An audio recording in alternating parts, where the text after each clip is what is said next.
Hello, ठीक है। तो हम लोग इसके पहले डाइजेशन पढ़े थे, बायोलॉजिकल प्रोसेस में डाइजेशन पढ़े थे, पाचन पढ़ लिया गया था, उससे संबंधित क्या होता है। लेकिन एक चीज जानिए, डाइजेशन के बाद हम लोग पढ़ेंगे रेस्पायरेशन। क्या हो गया? रेस्पायरेशन। क्या पढ़ना हम लोग? रेस्पायरेशन यानी कि श्वसन। क्लियर हो आपको? अब जो बताया गया था कि जो किसी भी जीवधारी के शरीर में होने वाली जो क्रियाएं होती है, जो भी क्रियाएं होती है, जो भी जैविक क्रियाएं होती हैं, सभी को करने के लिए उनको ऊर्जा की आवश्यकता होती है। क्लियर हुआ आपको? अब उस ऊर्जा के लिए आपको याद होगा कि हम लोग डाइजेस्टिव सिस्टम पढ़े थे। ऊर्जा ग्रहण करने के लिए हम लोग भोजन करते हैं। भोजन हमारे शरीर के अंदर जाता है एलिमेंट्री कैनाल में। वो जटिल प्रक्रियाओं के फलस्वरूप क्या होता है? उसका पाचन होता है, और पाचन के फलस्वरूप क्या होता है? उसका एब्जॉर्प्शन होता है, अवशोषण होता है। अवशोषण होने के बाद रक्त के माध्यम से शरीर के समस्त कोशिकाओं तक पहुंचा दिया जाता है। और एसिमिलेशन आपने पढ़ा होगा, स्वांगीकरण क्रिया होती है, जिसके फलस्वरूप वो क्या होता है? जीव द्रव्य में मिल जाता है, यानी कि become a part of protoplasm. यानी किसका पार्ट हो जाता है? प्रोटोप्लाज्म का पार्ट हो जाता है, उसमें रहता है। अब जो ऊर्जा देने वाले जो पदार्थ होते हैं उनको श्वसनीय पदार्थ कहते हैं। याद हो गया आपको? अब ये जो क्रियाएं होती हैं, हम लोग 9th में पढ़े थे माइटोकॉन्ड्रिया। क्या पढ़े थे? माइटोकॉन्ड्रिया। तो माइटोकॉन्ड्रिया में क्या होता है? उसका ऑक्सीडेशन होता है। किसका ऑक्सीडेशन होता है? जो श्वसनीय पदार्थ होता है उसका ऑक्सीकरण होता है, और ऑक्सीकरण के फलस्वरूप क्या होता है? ऊर्जा निकलती है, और वो जैविक क्रिया उससे क्या होती है? पूरी होती है। अब हम लोग थोड़ा समझे तो क्या होता है? ये हो गया न्यूट्रिएंट।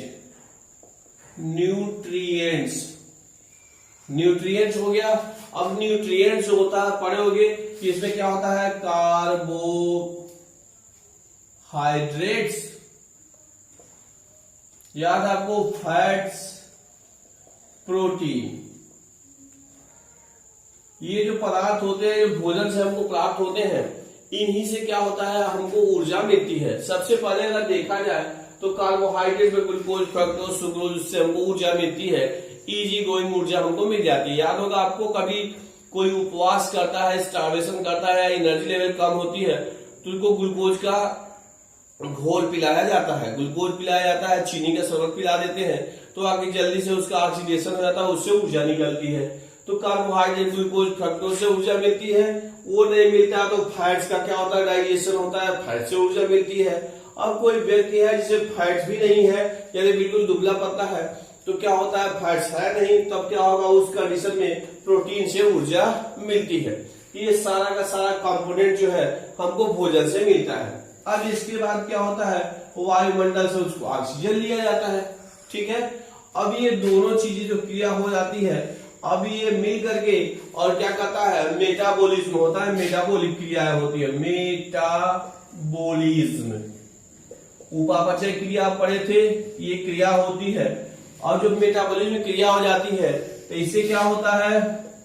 H2O का निर्माण होता है, एनर्जी का निर्माण होता है, और साथ में CO2 का निर्माण होता है, कार्बन डाइऑक्साइड। यही मेन प्रोडक्ट होता है, प्रोडक्ट यानी कि ऊर्जा जो होती है मेन प्रोडक्ट होता है। कार्बन डाइऑक्साइड वायुमंडल में चला जाता है और ये शरीर के अंदर ही रह जाता है। बात समझ में आया? तो यही क्रिया होती है। क्लियर हो गया आपको? तो इस प्रकार से मेटाबॉलिक क्रिया होती है, एनर्जी निकलती है, और उससे जैविक क्रियाएं चलती है। अब बात आती है कि रेस्पायरेशन। क्या हो गया? रेस्पायरेशन यानी श्वसन की बात कहें तो श्वसन क्या होता है? ये बताया गया कि सभी जीवधारी का क्या होता है? भोजन पाचन होता है, पचने के बाद माइटोकॉन्ड्रिया में पहुंचता है। अब माइटोकॉन्ड्रिया के अंदर जब पहुंचता है तो उस पदार्थ का, यानी कि जो श्वसनीय पदार्थ होता है, श्वसनीय पदार्थ उसका होता है जो क्या कहते हैं? न्यूट्रिएंट कहो, न्यूट्रिएंट्स या श्वसनीय पदार्थ, उसका होता है ऑक्सीडेशन। क्या होता है? ऑक्सीडेशन होता है, और उसमें जो संचित ऊर्जा होती है वह निकलती है, एनर्जी। अब यही एनर्जी निकलती है तो चाहे एटीपी का निर्माण हो जाए या उसका उपयोग हो जाए, तो ये क्रियाएं होती हैं। तो अब अगर हम लोग परिभाषा करें तो कह सकते हैं कि सभी जीवों ने चर्चा किया कि क्या होता है, सभी जीवधारी क्या करते हैं कि वातावरण से ऑक्सीजन लेते हैं, क्या करते हैं, ऑक्सीजन लेते हैं और श्वसनीय पदार्थ का ऑक्सीकरण करते हैं। ये कोशिका के अंदर होती है और उसके फलस्वरूप जो उत्पन्न कार्बन डाइऑक्साइड होता है वो बाहर निकल जाता है। बात समझ में आया? और इस क्रिया को पूरा हम लोग श्वसन यानी रेस्पिरेशन करते हैं। पुनः वापस कहें कि सभी जीवधारी वातावरण से ऑक्सीजन गैस लेते हैं, उसका उपयोग करते हैं जैविक क्रियाओं में ऑक्सीकरण करने में, और उसके फलस्वरूप जो उत्पन्न कार्बन डाइऑक्साइड गैस होती है उसे बाहर निकाल देते हैं, जिसके फलस्वरूप ऊर्जा उसमें बनती है। तो ये पूरे क्रिया को श्वसन हम लोग कहते हैं। बात समझ में आया? यानी कि श्वसन वह जैविक प्रक्रिया है जिसके फलस्वरूप सभी जीवधारी वातावरण से ऑक्सीजन गैस लेते हैं, उसका उपयोग करते हैं, उपयोग करने के पश्चात जो उत्पन्न कार्बन डाइऑक्साइड होता है गैस उसको बाहर निकालते हैं और उसमें जो ऊर्जा उत्पन्न होती है उसका उपयोग जैविक क्रिया में करते हैं। बात समझ में आया? तो आपने समझा कि जो श्वसन क्रिया होती है उसमें ऑक्सीजन की जरूरत होती है, न्यूट्रिएंट की जरूरत होती है और उसके फलस्वरूप उसमें ऊर्जा उत्पन्न होती है। इसी श्वसन को क्या कहते हैं? श्वसन को हम लोग ब्रीथिंग कहते हैं। ब्रीथिंग, श्वासोच्छ्वास, क्या कहते हैं? ब्रीथिंग। बात समझ आया? लेकिन ब्रीथिंग अगर देखा जाए तो यह केवल फिजिकल प्रोसेस है। जैसे मान लीजिए ब्रीथिंग क्या है?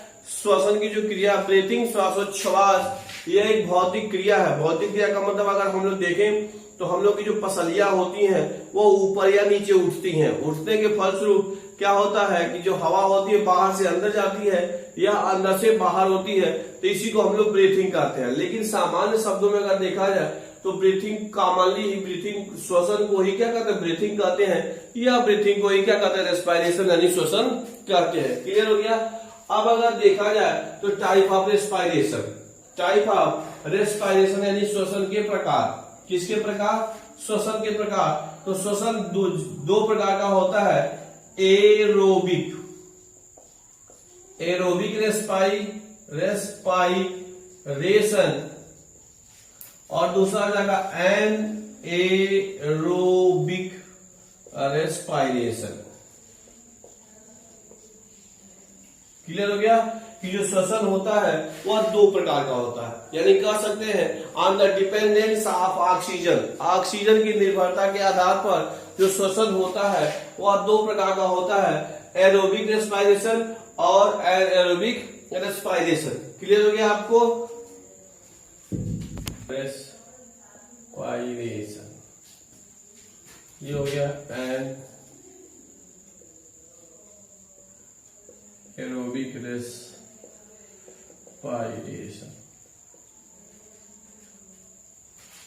क्लियर हो गया? अब ये देखिए हम लोग जो है श्वसन को क्या करें, ऑक्सीजन की निर्भरता के आधार पर हम लोगों ने उसको दो प्रकार से किया था। एक होता है एरोबिक रेस्पिरेशन और दूसरा एनारोबिक रेस्पिरेशन। एन लगा दिया जाए अब्सेंट हो जाता है, एन लगा दिया जाए तो अब्सेंट, क्या? अवायवीय, इसको कहते हैं अवायवीय श्वसन। यानी कि यह जो श्वसन होता है उसमें ऑक्सीजन की आवश्यकता नहीं पड़ती है। किसकी आवश्यकता पड़ती है? ऑक्सीजन की आवश्यकता नहीं पड़ती है। जब ऑक्सीजन की आवश्यकता नहीं पड़ती है तो ये कह सकते हैं निम्न कोटि के जीवों में। किसमें? निम्न कोटि के जीवों में होती है, यानी कह सकते हैं बैक्टीरिया,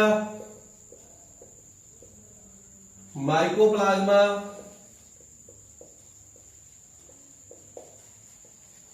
बैक्टीरिया, माइकोप्लाज्मा, उसके बाद से मेच्योर आरबीसी। थोड़ा ध्यान दीजिएगा, मेच्योर आरबीसी खूब पूछता है।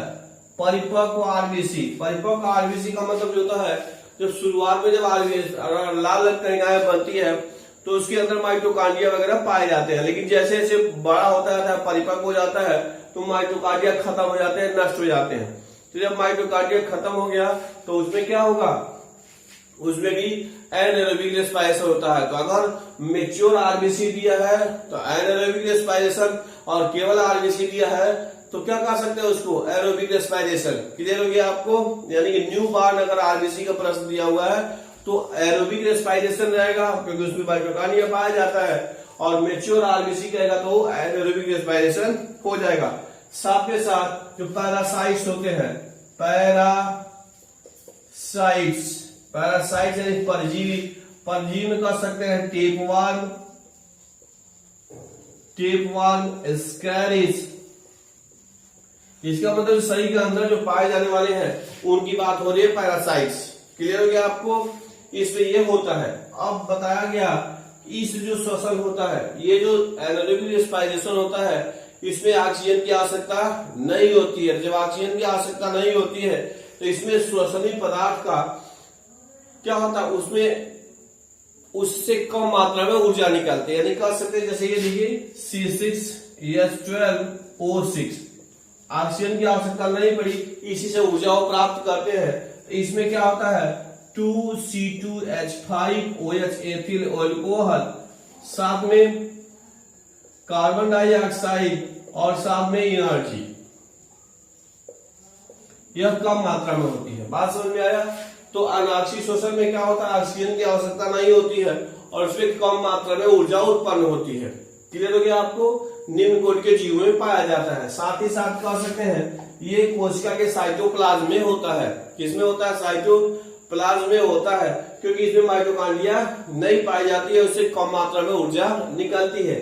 साथ ही साथ कह सकते हैं कि जो एनारोबिक रेस्पिरेशन होता है उसके फलस्वरूप ethyl alcohol, lactic acid, malic acid इत्यादि, कार्बन डाइऑक्साइड गैस इत्यादि बनता है। और बताया गया निम्न कोटि के जीवों में पाया जाता है, कम मात्रा में ऊर्जा निकलती है। जब ठीक उसी प्रकार से कहा, जैसे मान ली भीगी लकड़ी है, एक सूखी लकड़ी है, तो भीगी लकड़ी है उसको जलाएंगे तो केवल क्या होगा, आपको जलाने की कोशिश करते हैं तो धुआं वगैरह निकलता है, बहुत कम एनर्जी निकलती है। तो एनारोबिक रेस्पिरेशन बिल्कुल उसी प्रकार से होता है। परीक्षा में आपके प्रश्न में ऑक्सी श्वसन और अनाक्षी श्वसन में अंतर देता है, तो इस प्रकार आप इसको कर सकते हैं। क्लियर हो गया? अब ये देखा जाए एरोबिक रेस्पिरेशन। एरोबिक रेस्पिरेशन में बताया गया इसमें ऑक्सीजन की आवश्यकता पड़ती है। क्या होती है? ऑक्सीजन की आवश्यकता पड़ती है और ये सभी विकसित जीवों में पाया जाता है। प्रोकैरियोटिक को छोड़ दिया जाए तो जितने भी यूकैरियोटिक जीव होते हैं सब में इस प्रकार का श्वसन पाया जाता है। और ये कह सकते हैं कि ये जो क्या होता है कि दो चरणों में होता है, प्रोटोप्लाज्म में भी होता है और प्रोटोप्लाज्म के बाद क्या होता है, यानी कि प्रोटोप्लाज्म और माइटोकॉन्ड्रिया में होता है, क्योंकि इसमें दो चरण पाया जाएगा। आप पढ़ेंगे एक ग्लाइकोलिसिस और क्रेब्स चक्र। ग्लाइकोलिसिस और क्रेब्स चक्र, तो क्रेब्स चक्र जो होता है केवल माइटोकॉन्ड्रिया में होता है, तो इसमें ग्लाइकोलिसिस और क्रेब्स चक्र दोनों पाया जाता है। इसमें केवल ग्लाइकोलिसिस होता है, क्रेब्स चक्र नहीं पाया जाता है। तो इसमें कह सकते हैं कि यह दो चरणों में होता है। ये बताया गया कि सभी विकसित जीवों में होता है और साथ ही साथ इससे अधिक मात्रा में ऊर्जा निकलती है। क्या निकलती है? अधिक मात्रा में ऊर्जा निकलती है। जैसे ये देखिए C6H12O6, 6O2 आपको निकल गया, इसमें जो हो गया 6CO2, साथ में आपको बन गया H2O, 6H2O और प्लस एनर्जी। ये अधिक एनर्जी है, मोर। और इसकी तुलना में देखेंगे प्रोकैरियोट की तुलना में तो ये अधिक मात्रा में निकलती है। बात समझ में आया? तो इस प्रकार से सभी विकसित जीवों में ये होता है और ये कम विकसित जीवों में ये होता है। क्लियर हो गया आपको? तो अगर आप कहा जाए कि एरोबिक रेस्पिरेशन यानी वायवीय श्वसन और अवायवीय श्वसन, तो उसमें आप अंतर कर सकते हैं। जैसे मान ली कहा जाए इस तरह से, तो नंबर 1 कह ले कि इसमें ऑक्सीजन की आवश्यकता होती है, इसमें ऑक्सीजन की आवश्यकता नहीं होती है। कि क्या करना है कि अंतर आपको सोचना है। एरोबिक और एनारोबिक रेस्पिरेशन में अंतर, तो आपने देखा कि एरोबिक में क्या होता है, ऑक्सीजन की आवश्यकता पड़ती है, एनारोबिक में ऑक्सीजन की आवश्यकता नहीं पड़ती है। ये बताया गया कि सभी विकसित जीवों में होता है। ये क्या होता है, निम्न कोटि के जीवों में होता है। इसके बाद से एक चीज और इसमें ये किया गया कि इससे क्या होता है, अधिक मात्रा में ऊर्जा निकलती है, इससे कम मात्रा में ऊर्जा निकलती है।